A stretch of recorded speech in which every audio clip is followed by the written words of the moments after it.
This podcast is made possible by you, the supporters of WPLN and WNXP Nashville Public Radio.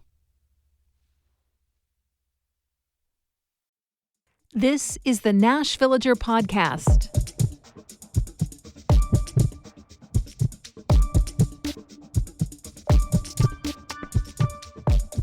It's April 24th, 2025, and you could say this is Nashville's 245th birthday. I'm Nina Cardona, and this is your daily digest of what's happening around Middle Tennessee with historical context from Nashville Public Radio, WPLN News. Now, officially, technically, our city was founded on Christmas Eve of 1779. That's when a group of men led by James Robertson arrived by land at a spot on the Cumberland River that scouting teams had come to know as French Lick. That group of men picked the spot for a settlement on the river bluffs, where downtown is now. They got to know the area, finding plenty of trees to cut for wood and open grassy spaces that were kept clear by the trampling of large animals. They hunted bears, panthers, wolves, foxes, buffalo, deer, elk. To start off, they lived in rude huts in a clearing, using bear oil as their only cooking fat. Then they formulated a plan to build several fortifications in the area, including where Goodlettsville, Gallatin, and Donelson are now. They set aside pasture areas for the livestock they'd driven with them on their journey. They began to build the cabins that would come to form the heart of Fort Nashboro. They got things ready. But let's be honest, that was just the advance team. That initial community couldn't really be whole until this day in 1780. In some ways, those men might as well have just been on an extended hunting trip until the boats arrived. And by boats, I mean the fleet of flatboats led by John Donelson. They had taken the much longer river route from near the spot where Tennessee, North Carolina, and Virginia now come together. They traveled 1,000 miles by water. And on those boats were the wives and children of the men who'd come by foot and horse. Those boats held the possessions needed to furnish the structures they'd been building, to make them homes instead of just shelters. And enslaved people were also brought on those boats. The laborers who would be forced to do much of the physical work of turning a rough encampment into a town and cultivating the fields on the land the white settlers had divvied up for farms. This day, April 24th, is when the boats landed, and this place really became a community, in good ways and in troubling ones. This is when they really started the work of figuring out the complexities of living together for the long haul. Which is not to say they hadn't known each other before this day. They'd been part of a different community together around Kingsport, at least for a little while. There were families, friends, loved ones, drinking buddies, hunting pals, co-conspirators in a mad scheme to start fresh in what they considered to be an untamed frontier. But in the months since the Robertson and Donelson parties had last seen each other, they'd been through a lot separately. They'd had the kind of experiences most of us would consider life-changing. The Robertson group that came by land had that head start during what seems to have been a bitterly cold winter. How cold? Well, they had no trouble getting to the bluff side of the river because the Cumberland was frozen solid when they arrived. It was a difficult existence for those first few months. And as for the families arriving by boats, well, they'd had firsthand experience to counteract the claims of the scouting teams who'd said this new land was empty of humans. And their experiences provided what they probably should have taken as proof that the agreement they considered a green light for white settlement in this area wasn't seen that way by most Cherokee and Chickamauga people. At several points during the journey, Native groups attacked the fleet that they saw as an invading force of land thieves. And honestly, the settlers should have seen it coming. In a piece of history that is rarely taught these days, during the years immediately leading up to the journey to found Nashville, what is known as the Second Cherokee War had been fought over land that was supposedly sold for settlement. A lot of blood had already been shed. The Native peoples had made it very clear that they did not actually agree to the treaties and purchases that were so often touted, sometimes because they'd actually agreed to much more limited terms, sometimes because greedy speculators had knowingly signed deals with rogue individuals who didn't have the authority to speak for the Cherokee Nation.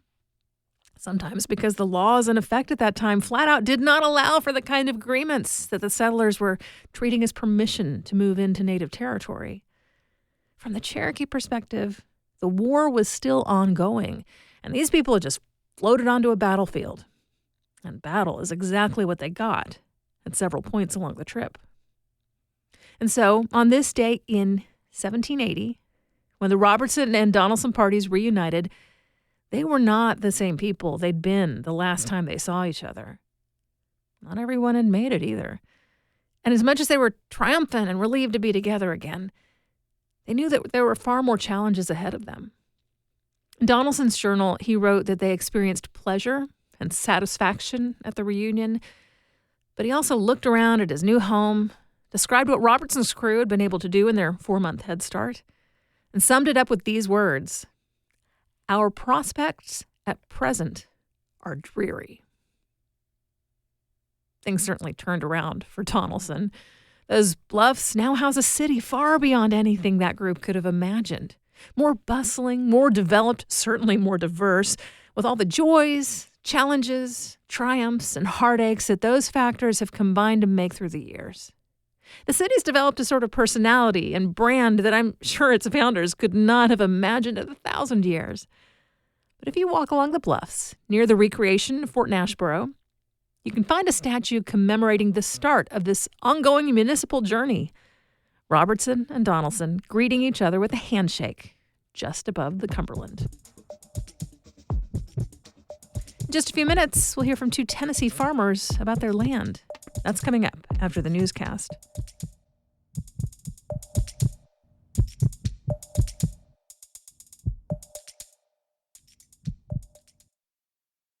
You've got a lot of things to keep track of. Work schedules, family activities, the ever-growing list of things you need to remember to do.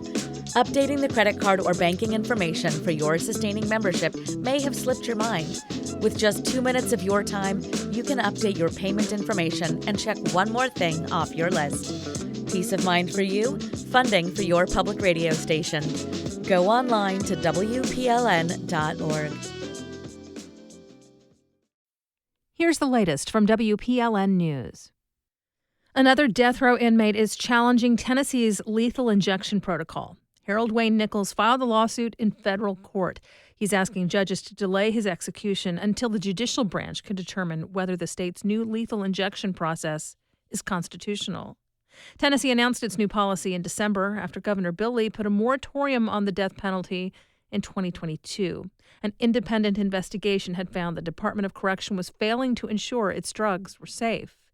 This is one of several lawsuits challenging the new protocol. It's much shorter than the old guidelines and more vague when it comes to safety measures. Attorneys argue the protocol offers even less protection than its predecessor. Protections for birth control and in vitro fertilization will soon be enshrined in Tennessee law. A group of lawmakers had hoped to stop the bill from becoming law by asking Governor Bill Lee to veto it. But Lee says he does not plan to. Until I read it, I can't definitively comment on it. But the basis of my understanding of what it is, I plan to sign that bill. During his time in office, Lee has never vetoed a bill. The governor has voiced support for protecting IVF in the past. The bill does not change state law, but clarifies that Tennesseans have an existing right to IVF and birth control. Meanwhile, rural Tennesseans already have limited access to labor and delivery services. And WPLN's health reporter Catherine Sweeney tells us a recent study shows the problem could get worse. Fewer than half of Tennessee's rural hospitals, 24 facilities, offer obstetrics care, and now 5 of them are considering dropping the service. That's according to a new report from a national health policy think tank. Labor and delivery is one of the first services to get cut at struggling rural hospitals. Some reasons: regardless of whether it's a big, bustling city hospital or a tiny rural facility, delivery wings need a lot of staff working 24 hours. But the rural hospitals are going to birth fewer babies, which means fewer payments. And those payments don't always cover costs. The center recommends courting more health workers into rural areas and getting insurers to pay hospitals more for each delivery. Catherine Sweeney, WPLN News. Metro Nashville Public Schools has removed references to diversity, equity, and inclusion following an order from President Donald Trump. The president ordered schools to sign a certification against DEI or lose federal funding. The U.S. Department of Education gave schools 10 days to prove they are following the order. MNPS has renamed its Office of DEI to the Office of Student Success and Opportunity. It also removed a webpage focused on equity and changed the title for its executive officer of DEI. The district says these changes were in motion before the president's order. Districts not following the order risk losing federal funding that supports schools in low-income areas. The Trump administration has revoked more than 1,000 student visas, and 25 of those students were studying in Tennessee. WPLN's Camelia Burris reports that foreign exchange programs in the state are worried that this could cause a chilling effect for students looking to travel to the U.S. Foreign students planning to move to the U.S. are facing an uncertain climate. Because heaven only knows what's going to happen between now and getting here at the end of August and 1st of September. That's Barbara Willis, Volunteer Public Relations Chair for the AFS Student Exchange Program. We have 700 students who are ready to come. And somehow in the back of my mind, I'm thinking that getting closer to when they're coming, we may have some people drop out. She says families might worry their kids' visas will get revoked once in the U.S., forcing them to buy expensive flights home with little notice.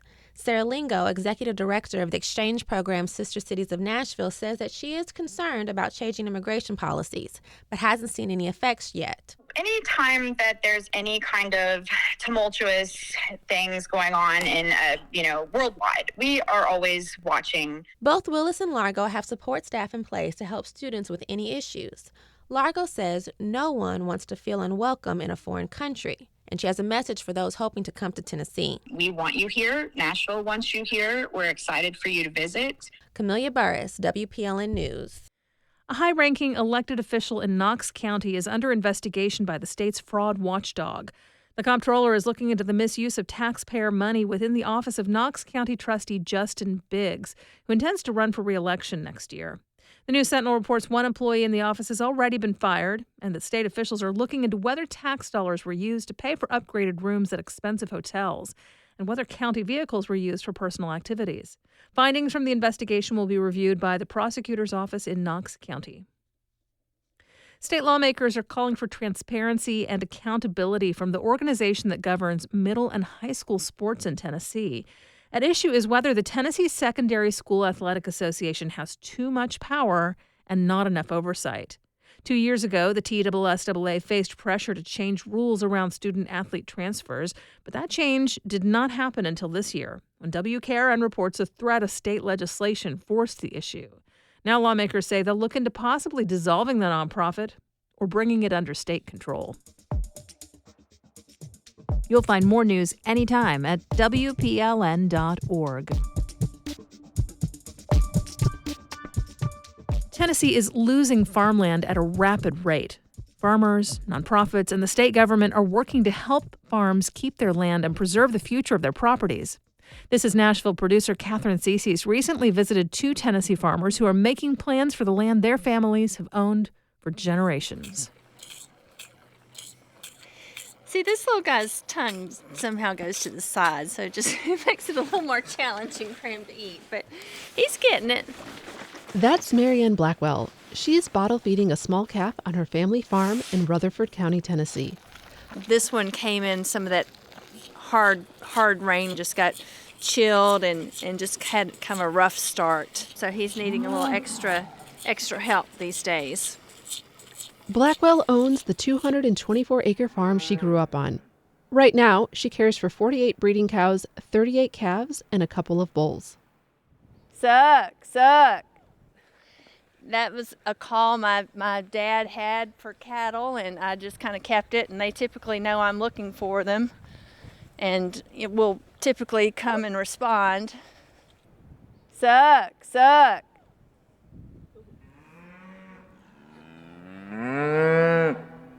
A few of the cattle crest the hill and start moving towards Blackwell, one in particular. She's going to be disappointed if I don't have some feed with her. This is her little calf up here at the gate. Blackwell not only takes care of the creatures on her farm, she's also put thought and care into the future of the farm itself. Having seen rapid development in Middle Tennessee over the last decades, she's decided to put a land easement on her property. An easement legally determines what future owners can and can't do with a property. Blackwell has chosen an easement that ensures her farm will stay a farm. So it might be a cattle farm, and it could potentially be row crops or something else, but it's really very reassuring to know that it will stay an open space. Right now, about 40% of Tennessee is farmland. That number is decreasing daily as farmers sell their land, mostly to developers. Subdivisions and stores can crop up quickly where crops and cows used to grow. Once land is developed, it's exceptionally difficult to ever turn it back. Governor Bill Lee brought up the issue during his February State of the State address, where he announced his support for a $25 million farmland preservation fund that would help farmers put easements on their land. Farm families in our state, they keep food on our tables, they drive our economy. However, our state is losing 10 acres of farmland per hour, which is a staggering number when agriculture is the number one driver of our economy. Rolling green pastures and fields of row crops are picturesque, but they are also markers of the nearly 70,000 working farms, the vast majority of them family farms, within Tennessee. Sook! Come on! Gary Gardner is the fourth-generation owner of a 50-acre family farm in Ardmore, close to the Alabama border. That bunny came up a wind several years ago and blew the tin off the top of the bun. And of course, I got back up there and put it back on. Gardner's great-grandfather, Mack Gardner, was a formerly enslaved man who worked to purchase farmland for his family. Gardner's grandfather and father both worked the land. Now he does. When he was growing up, Gardner says his family lived off of what they grew here. And then, of course, all up through here was blackberries. We picked blackberries during June. Then these fields right here, all of that was for growing vegetables and sweet potatoes and potatoes. So that's how we survived on the farm. Gardner says being close to the land brings him joy and peace, and he wants to keep the promise of that peace for others. But none of his children or grandchildren wants to take over the farm. That's sad. I mean, the younger generation, they want everything quick and fast. But this life right here, it ain't many young folks that's interested in doing this. He says he especially doesn't want anyone to ever build apartment buildings or a large-scale chicken farm on this land, which is why he's considering an easement. But there are hurdles, including costs like getting a survey and the legal work of sorting through heir property rights. The Farmland Preservation Bill may be able to help him with those costs, but it's unclear by how much right now. Even though Gardner is thinking about the future, he's making sure to savor what he loves most about working and living on his family land. The freedom. I mean, you get out there. We ride back up on top of the hill and turn around and look south, and you can see for at least 10 miles. It's beautiful up there. Absolutely beautiful. That's what I love about it. I mean, your freedom. I mean, you're just free, Catherine Cece's WPLN News. Before the General Assembly ended its session, the Tennessee House voted to agree with the Senate and send the Farmland Preservation Bill to Governor Lee for his signature. We do this roundup of Nashville news every weekday, so subscribe in your favorite podcasting app to make sure you never miss an episode. And if you like this, you'll probably enjoy the Nash Villager newsletter, too. You'll get perspective from more of my colleagues at Nashville Public Radio and links to the stories we're following. Sign up for those daily emails at WPLN.org/NashVillager. Thanks so much for listening. Let's make this day a good one, and we'll catch back up tomorrow.